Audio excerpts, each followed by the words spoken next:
ग्राम सभा का आयोजन किया जा रहा है पूरे भारतवर्ष में। तो इसमें योजनाओं को चयन कर रहे हैं महात्मा गांधी राष्ट्रीय ग्रामीण रोजगार गारंटी स्कीम के लिए, जिसमें कि लोगों को 100 दिन का रोजगार देना है।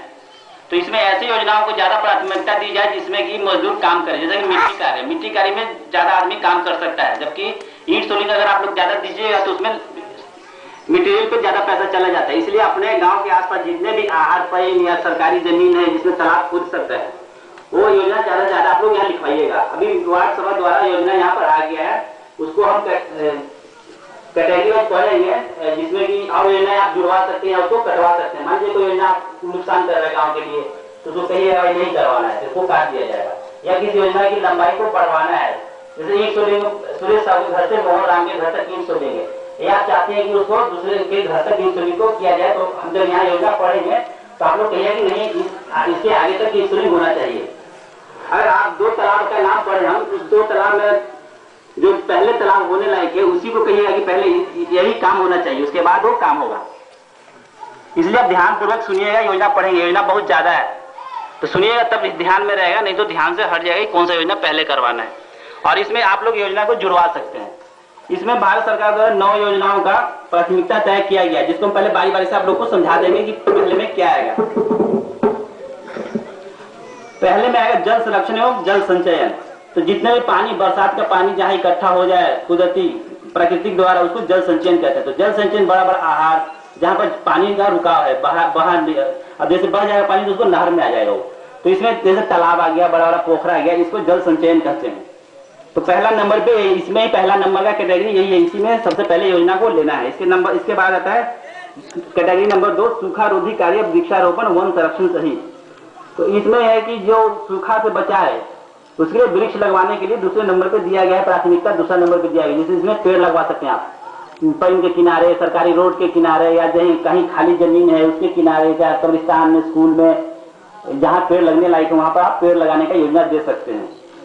कम से कम 200 पेड़ लगना चाहिए, उसी के बाद एस्टिमेट बन पाता है। 200 पेड़ पे एक लेबर, एक चापाकल मिलता है। 200 से कम अगर उस पे होगा तो योजना नहीं चल पाएगा। कम से कम 200 पौधा लगना चाहिए। फिर तीसरे नंबर पे सिंचाई के लिए सूक्ष्म एवं लघु सिंचाई परियोजनाओं सहित नहरों का निर्माण। इसमें जैसे बड़े बड़े बहुत बड़ा खेत है, कहीं वहां पर पानी नहीं जा रहा है तो वहां पर आप लोग करहा को खुदवा सकते हैं, या पहले से जो करहा है पानी नहीं पास कर रहा है तो करहा को खुदवा के वहां पानी ले जाया जा सकता है, या नया करहा भी खुदवाया जा सकता है, जिससे कि सिंचाई करने में सुविधा हो। फिर चौथे नंबर पे अनुसूचित जातियां और अनुसूचित जनजातियों के गृहस्थियों या गरीबी रेखा से नीचे या भूमि सुधार के हिताधिकारियों, या भारत सरकार की इंदिरा आवास योजना के अधीन हिताधिकारियों, या कृषि ऋण अधिजन्य और ऋण राहत स्कीम 2008 में यथा परिभाषित लघु कृषक या सीमांत कृषकों की स्वामित्वाधीन भूमि के लिए सिंचाई की सुविधा। इसमें जिन जिन का नाम लिए, जैसे कि इंदिरा आवास है, चाहे सीमांत किसान है, इनके भी जमीन के लिए सिंचाई की सुविधा दी जा सकती है। करहा को सरकार खुदवा जाएगी, लेबर उसमें काम करेगा और उनके लिए करहा को खोद दिया जाएगा। और भूमि विकास की सुविधा का उपबंध, परंतु यह निम्नलिखित शर्त पूरी करता हो। ये सब जो नीचे जो शर्त पड़ेंगे, जो ये शर्त को पूरी करता हुआ उसी के जमीन में एक काम हो सकता है। वैश्विक भूमि स्वामी कार्य कार्ड हो या परियोजना में भी कार्य कर रहा हो, इन ऐसे भूमियों पर खुदवा सकते हैं जो आदमी नरेगा में काम करता है, जिसके पास कार्ड है, वो लोग अपना जमीन को इसमें इन सब का फायदा ले सकते हैं। ऐसी प्रत्येक परियोजना के लिए श्रमिक सामग्री का अनुपात 60:40 में ग्राम पंचायत स्तर पर रखा जाए। आप लोग ऐसा इसमें काम ले सकते हैं जिसमें कि 60% मिट्टी पे खर्चा हो और 40% सामान पे। जैसे कि 1 लाख का योजना है तो उसमें 60,000 मिट्टी में खर्च होना चाहिए और 40,000 ईंट सोलिंग ईंट में या दूसरी चीजों में होना चाहिए, वैसी योजना दी जाएगी। परियोजना ग्राम सभा और ग्राम पंचायत द्वारा अनुमोदित होगी तथा परियोजना की वार्षिक सेल का भाग होगी। जो आप योजना देंगे वो ग्राम पंचायत को मंजूर होगा, तभी यहाँ पर भाई आगे कार्रवाई होगी उस पर। कार्य के निष्पादन में कोई ठेकेदार या मशीनरी प्रयुक्त नहीं करेगी। ऐसे जमीन में अगर आप काम करवाते हैं तो कल आप ऐसा नहीं कर सकते कि हम भाई इसको जेसीबी से खुदवा देंगे या हमको पैसा दे दीजिए, इतना का एस्टिमेट हम खुदवाएंगे, ऐसा नहीं होगा। इसमें कार्य नरेगा के जो मजदूर है वही करेंगे, लेकिन काम आपका होगा। इसके बाद 5वें नंबर पे है परंपरागत जल स्रोत के पूर्ण निर्माणकरण हेतु जलाशय से गाद की निकासी। पहले जमाने में बड़ा बड़ा चश्मा होता था, जैसे पहाड़ी एरिया में बड़ा बड़ा चश्मा होता है जहाँ पानी आगे इकट्ठा होता है, उसमें से लोग पानी को पीते हैं, वहाँ पे जमीन के नीचे पानी नहीं निकल पाता है। या बहुत दूर दूर पे झरना होता है, जो नदी पहाड़ से बर्फ पिघल के पानी आता है, तो वहां पर चश्मा बहुत ज्यादा होता है। उस चश्मा में जैसे मिट्टी भर जाता है, जो पानी साथ में आता है, तो उस मिट्टी को निकालने के लिए कुआं है, कुएं में धीरे धीरे मिट्टी भर जाता है या गंदगी से भर जाता है, उसमें उसको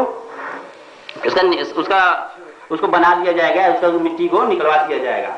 और छठे नंबर पे भूमि विकास, इसमें जैसे बंजर भूमि है उसको आप उपजाऊ बनवा सकते हैं, या कोई ज्यादा पानी वाला जमीन है उसको आप खेती करना चाहते हैं तो उसमें मिट्टी भरा के खेती लायक उसको बना दिया जाएगा, यानी उस भूमि का विकास कर दिया जाएगा।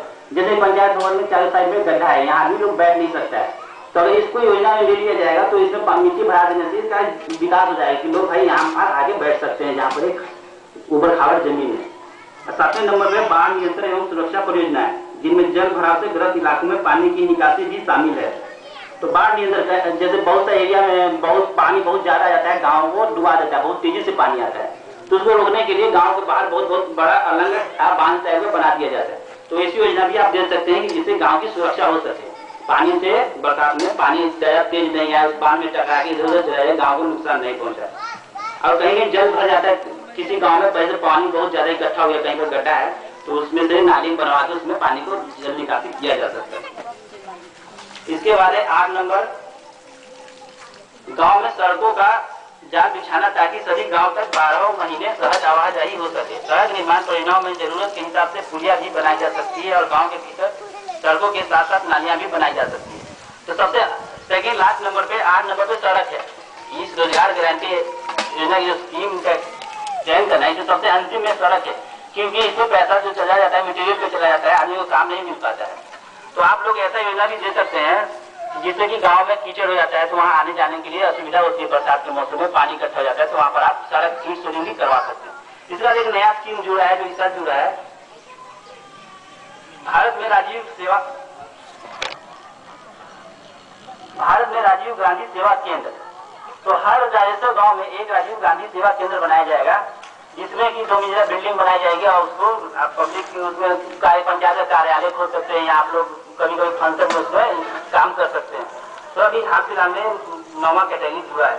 तो आपके राजेश्वर गाँव के आसपास सरकारी जमीन होगा, तो उसमें इसको बनवा सकते हैं, आप देख सकते हैं कि भाई यहाँ पर बनना चाहिए। पूरे गाँव वालों को अगर राय होगा कि टावा में यहाँ उचित है, सब लोग को लिए सब लोग यहाँ पर आराम से आ जा सकते हैं, तो वहाँ का जमीन का आप नाम बता दीजिएगा कि यहाँ पे राजीव गांधी सेवा केंद्र बनना चाहिए, तो वहीं पे बनेगा। या तो जो व्यक्ति भारत सरकार को जमीन देना है, बिहार सरकार को, तो अपना पहले जमीन को रजिस्ट्री करेंगे बिहार सरकार के नाम से, उसके बाद ही वहाँ पर ये जमीन बनेगा। उसके बाद जो आदमी रजिस्ट्री करेंगे उनका ये हक नहीं होगा कि मेरा है राजीव गांधी सेवा केंद्र, वो सरकार का हो जाएगा। अगर कहीं जमीन नहीं मिलता है किसी राजस्व गाँव में, तो वहाँ के आम जनता मिल के कहीं